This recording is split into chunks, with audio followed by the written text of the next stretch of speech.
दोस्तों, जय हिंद जय भारत। मैं मदन लाल आज़ाद, संस्थापक संयोजक ठगी पीड़ित जमाकर्ता परिवार, प्रस्तुत हूँ आपके समक्ष राजधानी दिल्ली से एक बहुत बड़ी खबर आप सबको बताने के लिए।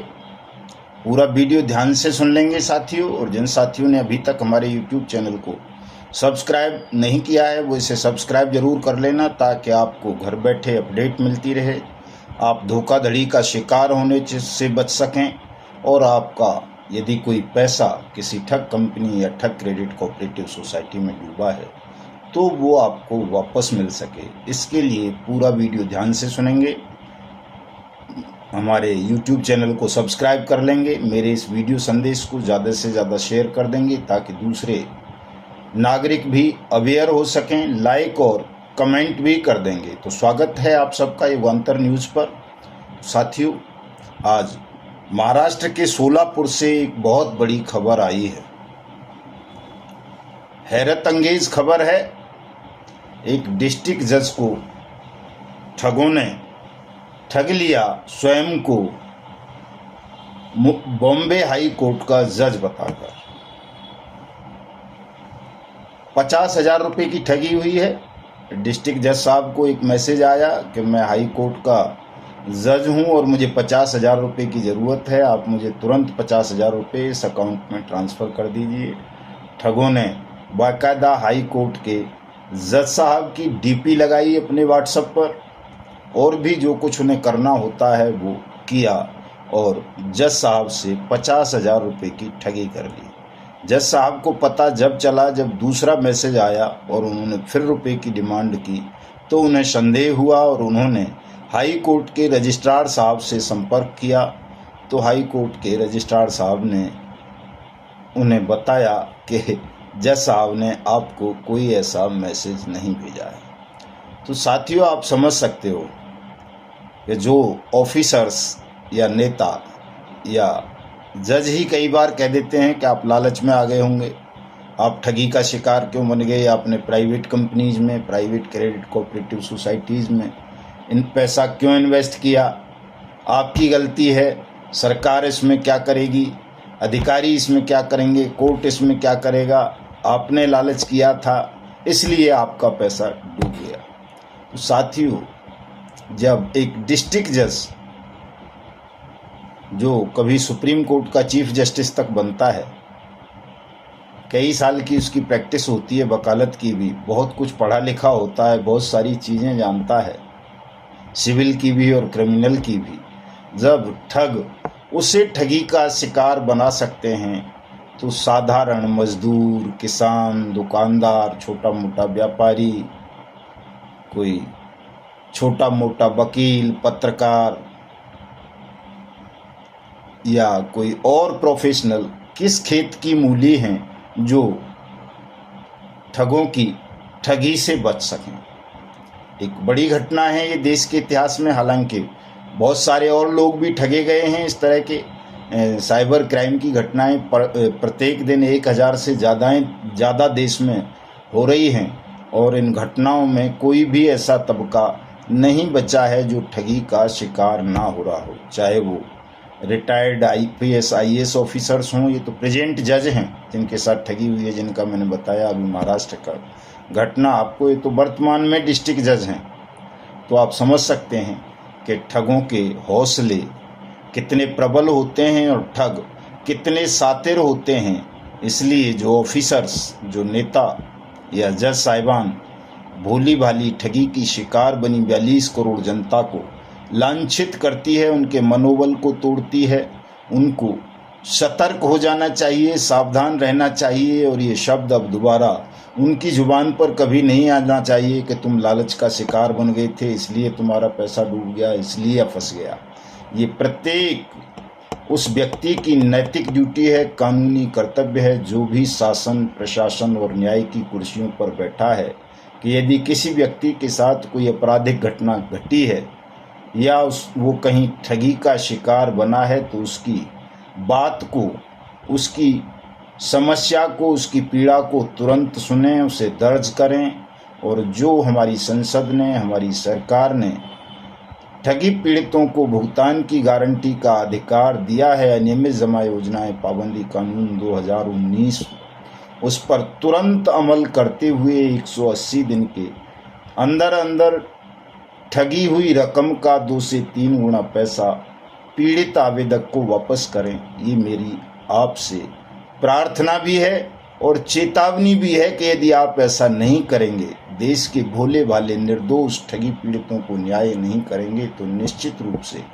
वो दिन बहुत नज़दीक आ चुका है कि आप सब ठगों के खूनी पंजों की गिरफ्त में होंगे और ठग आप सबके साथ वही करेंगे जो उन्होंने भोले भाले निर्दोष नागरिकों के साथ किया है कि उनकी परिश्रम से प्राप्त पूंजी को बारी बारी से भिन्न भिन्न स्कीम बनाकर बताकर ठग लिया है और ठगी पीड़ित दर दर के धक्के खा रहे हैं। कानून बन जाने के पश्चात भी उनको न्याय नहीं मिल पा रहा। इसलिए इस वक्त है सभी लोगों को जागना चाहिए, ठगों के खिलाफ मिलकर एक बड़ी राष्ट्रव्यापी लड़ाई हिंदुस्तान को इस समय लड़नी चाहिए। इसकी सख्त ज़रूरत है।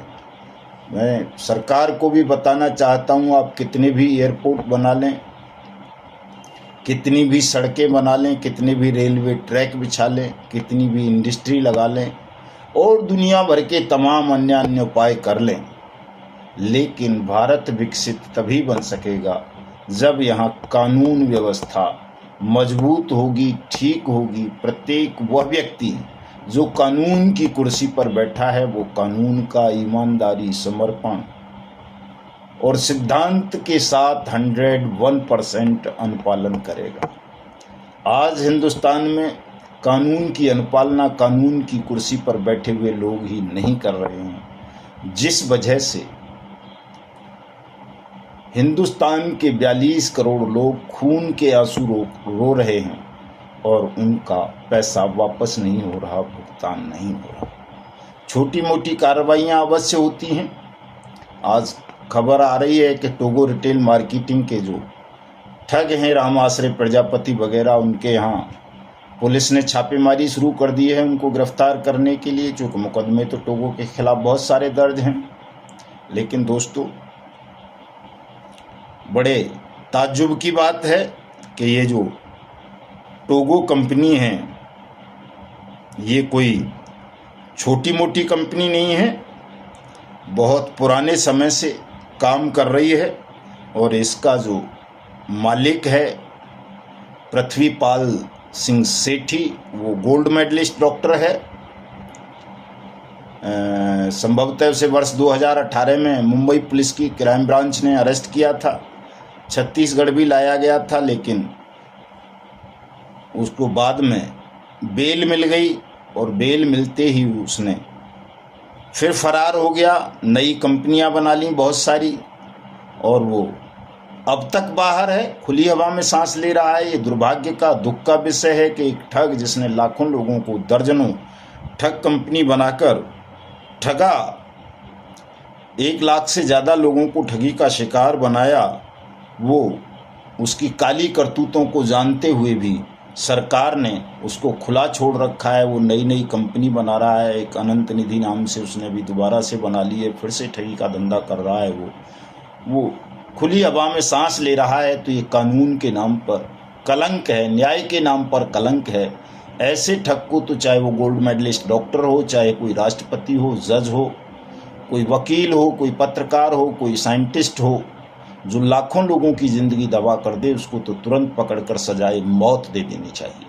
लेकिन दुर्भाग्य की बात है, दुख की बात है कि वो हमारे देश में लाखों लोगों को ठगने के बाद साथियों खुला घूम रहा है पृथ्वीपाल सिंह सेठी। मैं तो इसे गुर्दा चोर कहता हूँ और ये कानून के मुंह पर एक तमाचा है।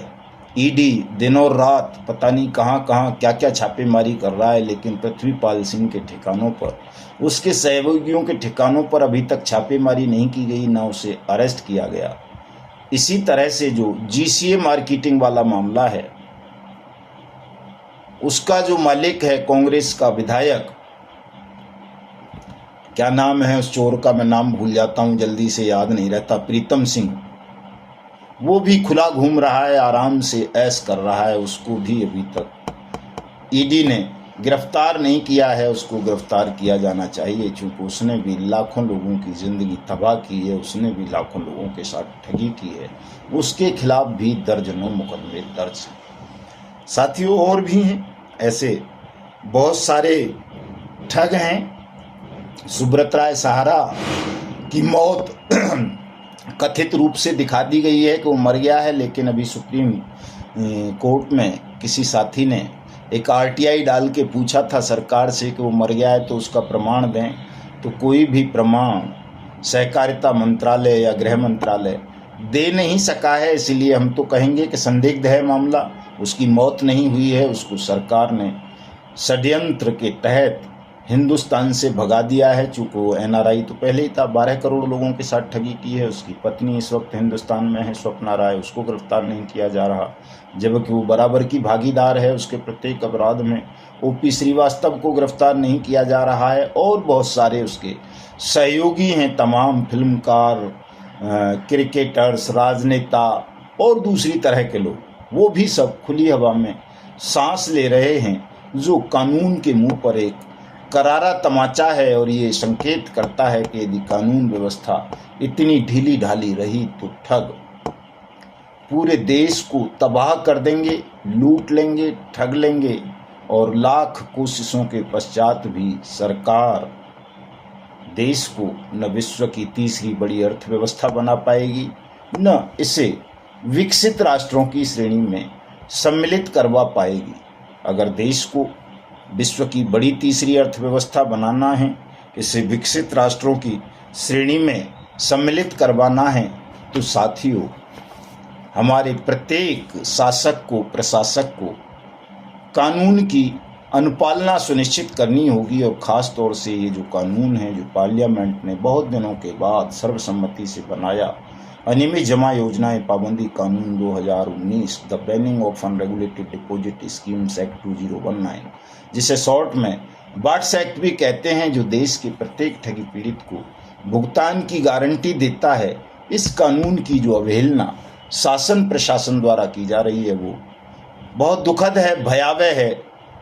और हमारा तो जो संघर्ष है ठगी पीड़ित जमाकर्ता परिवार तब जब का, वो इसी कानून के लिए है कि इस कानून की अनुपालना सख्ती से हो। देश के प्रत्येक ज़िले में, तहसील में इस कानून के अंतर्गत भुगतान पटलों की स्थापना हो। प्रत्येक ठगी पीड़ित से आवेदन लेकर उसकी जमा राशि का, उससे ठगी हुई राशि का 2 से 3 गुना पैसा इस कानून के अंतर्गत 180 दिन में उसको वापस मिले। हमारे संगठन की यही लड़ाई है साथियों, और इसमें हम सरकार को किसी भी तरह का सहयोग करने के लिए तैयार हैं। अगर सरकार चाहे तो हमारा संगठन सरकार को सहयोग करते हुए विद इन मंथ, 1 महीने के अंदर अंदर तमाम ठगों की गिरफ्तारी सुनिश्चित करवा सकते हैं, उनकी तमाम चल अचल संपत्तियों को सीज करवा सकते हैं, नीलाम करवा सकते हैं, उनके ठिकाने बता सकते हैं,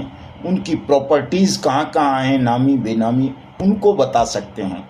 लेकिन ये पहल सरकार को करनी होगी कि वो हमसे सहयोग की मांग करे, तो हमारा संगठन इस काम में सरकार का, न केवल केंद्र सरकार का बल्कि राज्यों की सरकारों का और जिला प्रशासन का भी पूरा सहयोग करने के लिए तैयार है। लेकिन सरकार को पहल करनी होगी पूरे देश में तहसील और जिला स्तर पर इस कानून के अंतर्गत भुगतान पटलों की स्थापना करके देश के तमाम ठगी पीड़ितों का, चाहे वो पीएसीएल पल्स के हों, टोगो रिटेल मार्केटिंग के हों, जीसीए के हों, कल्पतरू केबीसीएल के हों, करम भूमि के हों, रोज वैली के हों, पिनकॉन के हों, शारदा के हों, मैत्रेयी के हों, गरिमा के हों, केलकाम के हों, माइक्रो फाइनेंस के हों, साईं प्रसाद के हों, साईं प्रकाश के हों, श्री राम रियल एस्टेट के हों, bike boat, hello taxi, top right, science city, future mixture, RMCL, catchy pixel, street hawks और जो भी कंपनीज हैं, अगर किसी के भी पीड़ित हैं तो उन सब के आवेदन लिए जाएं, उनका भुगतान आरंभ किया जाए और देश के 42 करोड़ ठगी पीड़ितों के मन में ये भरोसा पैदा किया जाए कि शासन उनके साथ है, उनका भुगतान कराएगा, ठगों को दंडित करेगा। साथियों, जैसा कि मैं कई बार बता चुका हूँ, कानून बन गया है, अकेला आदमी भी या चालाक होगा, चतुर होगा, पढ़ा लिखा होगा, थोड़ा सा संपन्न होगा तो इस कानून के मार्फत लड़कर अपना भुगतान ले सकता है, चूँकि कानून बन चुका है। लेकिन एक साधारण व्यक्ति जिसके पास हाई कोर्ट, सुप्रीम कोर्ट तक लड़ने की शक्ति नहीं है, जो अधिकारियों के समक्ष सीना तान कर खड़ा नहीं हो सकता, गरीब है, मजदूर है, किसान है, छोटा दुकानदार है, व्यापारी है, जिसके पास समय भी नहीं है, धन भी नहीं है, साहस भी नहीं है, वो व्यक्ति अकेला आज की स्थिति में न्याय प्राप्त नहीं कर सकता, अपनी जमा राशि वापस नहीं ले सकता। उसको हमारे संगठन से जुड़ना होगा, चूँकि हमारा संगठन ही ऐसा संगठन है जिसने देश के करोड़ों ठगी पीड़ितों को ताकत दी है, लाखों ठगी पीड़ितों को मौत के मुंह में जाने से बचाया है, उन्हें पलायन करने से रोका है। इस कटु सत्य को तमाम लोग जानते हैं, लेकिन जान करके भी कुछ लोग अनजान बने हुए हैं अपने निहित स्वार्थों के कारण। और कुछ तो धूर्त हैं ही, ठगों के जो दल्ले हैं, चमचे हैं, चमचियाँ हैं दल्लों की, ठगों की, वो तो विरोध करेंगी ही, उनकी कोई शिकायत भी नहीं है हमें उनसे, चूँकि उनका तो धर्म ही ये है कि वो हमारी खिलाफत करें, हमारा विरोध करें, तभी तो वो बच सकेंगे। अगर वो विरोध नहीं करेंगे तो वो बच नहीं पाएंगे। लेकिन आप लोगों को उनसे सावधान रहना है, भ्रमित होने से बचना है। आपको ये पहचान करनी है कि कौन वास्तव में आपकी लड़ाई लड़ रहा है और कौन ठगों की दलाली करते हुए मिशन भुगतान भारत यात्रा कार्यक्रम का, अनियमित जमा योजनाएं, पाबंदी कानून का, ठगी पीड़ित जमाकर्ता परिवार तक जब का विरोध करता है। ये पहली पहचान है साथियों। अगर कोई भी व्यक्ति कोई भी कारण बताकर ठगी पीड़ित जमाकर्ता परिवार का, मिशन भुगतान भारत यात्रा का, अनियमित जमा योजनाएं, पाबंदी कानून का मेरा विरोध करता है तो समझ लो कि वो पक्का ठग है या फिर ठगों का कोई दलाल है, और वो आपको भ्रमित करने के लिए हमारा विरोध करता है, ताकि आप भुगतान की गारंटी के अधिकार अधिनियम वाट्स एक्ट 2019 को जान ना सकें, इसके तहत अपना आवेदन करके अपने भुगतान की मांग ना कर सकें और आप भटकते भटकते अपने प्राण त्याग दें। तो झूठ और सत्य में अंतर पहचानना आपके लिए बहुत ज़रूरी है साथियों, तभी आपका भुगतान हो सकेगा। और मैं हमेशा कहता रहता हूं कि एक बड़े संख्या बल की ज़रूरत है, हमें अभी लोगों को और जगाने की ज़रूरत है। जब जज जैसे महत्वपूर्ण पदों पर, न्यायाधीश के पद पर बैठे हुए लोग ठगी का शिकार हो सकते हैं, तो आप अपने बारे में सोच सकते हैं कि आपको तो कोई भी ठग लेगा। इसलिए ठगी से बचना है साथियों। हिंदुस्तान को ठगमुक्त, बेईमान रहित राष्ट्र राज्य के रूप में स्थापित करना है, अपना डूबा हुआ पैसा वापस पाना है और भविष्य में ठगी का शिकार बनने से बचना है। तो आप सबको हमें सहयोग करना पड़ेगा, हमारे संगठन से जुड़ना पड़ेगा और एक बड़ा संगठन बनाना पड़ेगा जिसमें लाखों लोग हों, लाखों सदस्य हों, हजारों पदाधिकारी हों, हजारों वॉलंटियर्स हों, हजारों कार्यालय इसके जिला स्तर पर और तहसील स्तर पर हों हमारे संगठन। और सोशल मीडिया पर आपको सबको एक्टिव होना पड़ेगा साथियों, चूँकि आपकी एक्टिविटी सोशल मीडिया पर भी बहुत कम है। आप ज़मीन पर तो हैं ही नहीं, सोशल मीडिया से भी नदारद होते जा रहे हैं। इसलिए अब आप आलस्य को त्याग दें, तनाव को त्याग दें। आपके भुगतान की गारंटी इस कानून ने ले ली है। ये कोई जनसभा में दिया हुआ भाषण नहीं है किसी का, बाकायदा पूरी बुक है, पार्लियामेंट ने पारित किया है। इस किताब को मंगवा लें, अब आप इसको पढ़ लें ठीक से, तो आपको भरोसा हो जाएगा कि हाँ ऐसा कानून है जो ये कहता है कि आपकी जमा राशि का 2 से 3 गुना पैसा मिलेगा, 180 दिन में मिलेगा और सरकार आपको देगी। तो ये किताब मंगवा करके पढ़ लीजिए।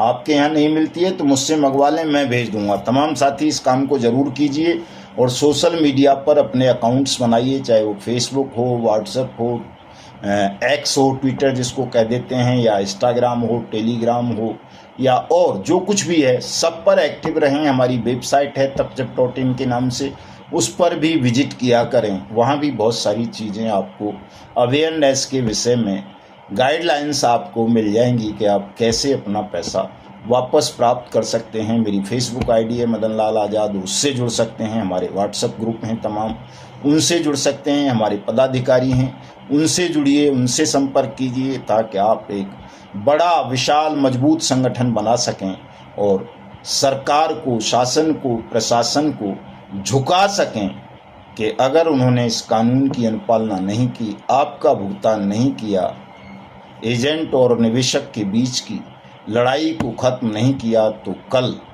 आप इस बेईमान सिस्टम को नेस्तनाबूद कर देंगे। ये लक्ष्य भी बताते रहें बार बार, लेकिन साथियों इसका धमक तभी होगी, इसका प्रभाव तभी पड़ेगा जब आप लाखों की तादाद में एकजुट होंगे, सोशल मीडिया पर भी और सड़क पर भी। सोशल मीडिया पर आप सबको ट्रेंड करने के लिए, एक्टिव करने के लिए हमने अपना आईटी सेल निर्मित करने का निर्णय लिया है और उस ठगी पीड़ित जमाकर्ता परिवार का जो आईटी सेल होगा, सोशल मीडिया सेल होगा, उसका हेड प्रमुख राष्ट्रीय स्तर पर हमने अजय भट्टी साहब को बनाया है। वो हरियाणा और दिल्ली के प्रभारी थे अब तक, लेकिन अब वो पूरे देश के मीडिया सेल के हमारे संगठन के हेड होंगे। उनका नंबर नोट कर लें। जो भी साथी हमारे मीडिया सेल से, आईटी सेल से जुड़ना चाहते हैं, वो अजय भट्टी साहब को सीधे उनके नंबर पर कॉल कर सकते हैं, उनको व्हाट्सएप मैसेज डाल सकते हैं। अगर वो नहीं उठाएं तो थोड़ा इंतज़ार कर लें, जब फ्री होंगे तब आपसे वार्ता कर लेंगे। तो उनको सीधे आप संपर्क करें और हमारे आईटी सेल से जुड़कर हमारे इस अभियान को तेज़ करें, ताकि आप सबका भुगतान हो सके। उनका नंबर नोट करें अजय भट्टी साहब का 7206247007। मैं इस नंबर को डिस्क्रिप्शन में भी दूंगा, वहाँ से भी ले सकते हैं आप। और एक दया मुझ पर भी कर दें कि पर्सनल पर तब कोई भी साथी मुझे ये गुड मॉर्निंग का, नमस्कार का और दुनिया भर के जो मैसेज आप भेजते हैं, फ़ोटोज़ वगैरह जो भेज देते हैं, वो ना भेजे करें। कई भाई तो दोनों नंबरों पर भेज देते हैं, तो आप लोगों के पर्सनल पर इस तरह के मैसेजों का रिप्लाई मैं समय पर नहीं दे पाता हूं, तो आपको बुरा लगता होगा कि हमने भगवान जी को भेजा, खुदा को भेजा, कुरान की आयतें भेजी, बाइबल की भेजी, या रामायण की चौपाई भेजी, या गीता का ज्ञान भेजा, और मदन लाल जी ने हमारी रिप्लाई भी नहीं की। तो इतना साथियों समय नहीं मिल पाता है कि मैं सबकी पर्सनल इस तरह की नमस्ते और गुड मॉर्निंग का या इस तरह की चीज़ों का रिप्लाई कर सकूं। इसलिए कोई भी साथी मुझे इस तरह के मैसेज पर्सनल पर ना भेजा करें। हाय, हेलो, गुड मॉर्निंग, नमस्कार रोज़ाना ग्रुप्स के माध्यम से होती है ही, और ग्रुप्स में भी ज़्यादा ना भेजा करें, चूँकि हमने ग्रुप्स जागरूकता के लिए बनाए हैं, शिक्षा के लिए बनाए हैं, एक लड़ाई को लड़ने के लिए बनाए हैं। तो अपने पूरा ध्यान उसी चीज़ पर केंद्रित करें, लड़ाई पर, कि कैसे हम इस भयावह विकट महाभारत में जीत प्राप्त करके आप सबका पैसा दिलवा सकें, और कैसे अपने पावन पवित्र राष्ट्र को ठग मुक्त, बेईमान रहित राष्ट्र राज्य के रूप में स्थापित कर सकें साथियों। तो और बातें कल करता हूं आपके साथ। इतनी सी अपील है। मैं पुनः कहूँगा कि आप सब लोग इस वीडियो संदेश को ज़्यादा से ज़्यादा शेयर कर दें। जिन साथियों ने हमारे चैनल को सब्सक्राइब नहीं किया है, वो इसे सब्सक्राइब भी ज़रूर कर लें। जय हिंद, जय भारत साथियों।